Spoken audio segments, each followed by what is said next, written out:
When we talk about famous women of ancient Egypt, we are bound to mention the likes of Cleopatra, Queen Hatshepsut, and the prominent Nefertiti. Nefertiti of Egypt was well known for her beauty and fame. Of all the wives of Pharaoh Ramses II, Nefertiti stood out elegantly and was his favorite.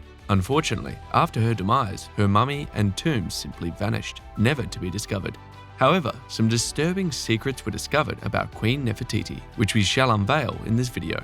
For decades, archaeologists have speculated on the location of the remains of Nefertiti, an Egyptian queen and ruler of the Nile, and the great royal wife of Akhenaten of the 18th dynasty of Egypt, who disappeared without a trace. Known as the stepmother of King Tut, they believe that by finding her tomb, they may be able to solve some of the mysteries of King Tut's tomb. Her name means the beautiful one has come, and it is an apt tribute to her beauty. In addition, Nefertiti rose to prominence after her bust was discovered in the ruins of an artist shop in Amarna in 1912 and is now housed in Berlin's Alsace Museum, long forgotten by history. The artwork is believed to have been crafted in 1345 BCE by Thutmose. The reason for this assumption is not far-fetched. It was because the bust was found in his workshop in Amarna, Egypt. Nefertiti's name was changed to Nefertiti in the 6th year of Akhenaten's reign, which implies that beautiful in beauty is a 10. She has been said to be proud of her long swan-like neck and to have created her makeup from the galena plant. She was also named after a type of elongated gold bead known as a nepher, which she was frequently depicted wearing. Her sexuality, as emphasized by her exaggeratedly feminine body shape and fine linen garments, and fertility, as emphasized by the 6 princesses' consistent appearance, reveals that she was regarded as an earthly fertility goddess. Nefertiti lived in Amarna with Akhenaten and performed religious services to Aten. Nefertiti is represented in images and statuary, with a large image indicating her significance. Several images of the queen show simple family gatherings with her husband and daughters. She grew up in Thebes' royal palace. Even though her paternity has been disputed by scholars, she is most likely the daughter of Amenhotep III's vizier, and was married to his son, Amenhotep IV, when she was 11 years old. I was Amenhotep IV's tutor and may have decided to introduce the prince to Nefertiti while they were both kids.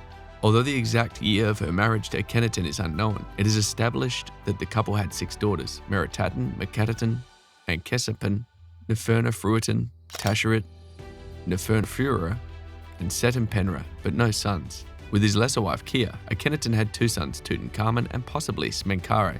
Akhenaten married 2 of these daughters, Meritaten and Khenesepen, and may have had children with them. What is clear, however, from the stelae and inscriptions that survived the later purge of the reign, is that the royal couple was deeply devoted to each other and consistently working together or with their daughters. And there is credible proof that the marriage was not merely a contract, but was formed through the existence of genuine love. The pharaoh's love for his wife can best be described by the poem he wrote for her. And the heiress, great in the palace, fair of face, adorned with the double plumes, mistress of happiness, endowed with favors, at hearing whose voice the king rejoices, the chief wife of the king, his beloved, the lady of the 2 lands, Nefertiti Nefertiti, may she live forever and always.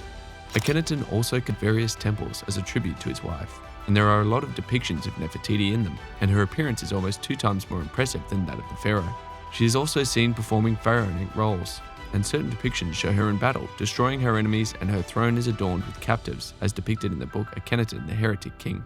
Thus, it is suggested that at one point in time she ruled as pharaoh under the guise of Nefertiti. It is theorized that she disguised herself as a man or employed some kind of alter ego to rule Egypt. And she also tried to undo the damage of the new religion promoted by her husband had done. She reinstated the old gods and made sure that the future emperor Tutankhamun was indoctrinated in the same principles to avoid further discord. There is also evidence to suggest that she was an adherent of a sun deity, Aten, and that she may have influenced Amenhotep IV's later decision to abandon the worship of the gods of Egypt in favor of monotheism centered on Aten. Ancient images and inscriptions indicate her early interest in the cult of Aten, but as every Egyptian favored one god or another, there is no reason to believe that she had any ideas relating to monotheism or elevating Aten above the other gods. After he changed his name to Akhenaten and assumed the throne of Egypt, Nefertiti ruled with him until his death. It is mentioned in the book Pharaohs of the Sun, Akhenaten, Nefertiti, and Tutankhamun that this was one of the wealthiest periods in ancient Egypt, and the rulers brought much progress to the region. After her death, Nefertiti may have been a pharaoh, after which she disappeared from the historical record. She is the last royal mummy missing from the dynasty of the famous King Tutankhamun, the Boy King. The thing that puzzles scholars are the disappearance of Nefertiti from records in the 12th year of Akhenaten's reign. Although there are theories that she adopted the new name Nefertiti, they are still only theories that cannot be proven. Other theories claim that she died of the plague, fell into shame, or fell from grace, but these theories have been established to be false. Also, rather than the regular goddess, Nefertiti's 4 images adorn Akhenaten's burial chamber, indicating her relevance to the pharaoh up until his death, and refuting the notion that she fell out of favor. It also demonstrates her continued role as a deity or semi-deity alongside Akhenaten. A popular new theory later appeared in 2012 after the discovery of an inscription that was dated to the year 16, month 3 and day 15 of Akhenaten's reign, and published in the book In the Light of Amarna, 100 Years of the Nefertiti Discovery. The inscription mentions the presence of the great royal wife, his beloved mistress of the 2 lands, Nefertiti. This is proof of the fact that Nefertiti most surely changed her name, which explains why it is not mentioned anywhere else, and that she ruled for a period between the death of her husband and the maturity of Tutankhamun. New research also suggests her tomb could be hidden just beyond a wall near the resting place of King Tut. That was claimed by an archaeologist, Nicholas Reeves of the University of Arizona. Reeves' claim was based on an analysis of detailed scans of Tutankhamun's tomb. The scans revealed the texture of walls beneath their layers of paint, and Reeves believes he found several cracks, indicating 2 previously concealed doors. One of these doors would possibly lead to a storeroom, Reeves said, but the larger door on the north side of the burial chamber, he suggests, could lead to another room holding the remains of Nefertiti. However, Reeves, who made the original claim about the hidden rooms, did not return requests for comment. Dorothy Louise Eady, who served as a researcher at the Department of Egyptian Antiquities, openly believed that she was an ancient Egyptian priestess in a past life who had been reincarnated in the modern age. Her beliefs, as detailed in several biographies, were allegedly awakened in her after she fell down the stairs when she was 3 years old. She grew up dreaming about her experiences in ancient Egypt and eventually moved to Egypt to become close with several prominent archaeologists. She made many Egyptological discoveries based on what she said were memories, not research. At one point, she said she knew where the tomb of Nefertiti was located based on a conversation in another life with a pharaoh, according to a biography titled Seti's Egypt. It's in the Valley of the Kings, and it's quite near the Tutankhamun tomb, she said, according to the biography, but it's in a place where nobody would ever think of looking for it, she said, and it is still intact.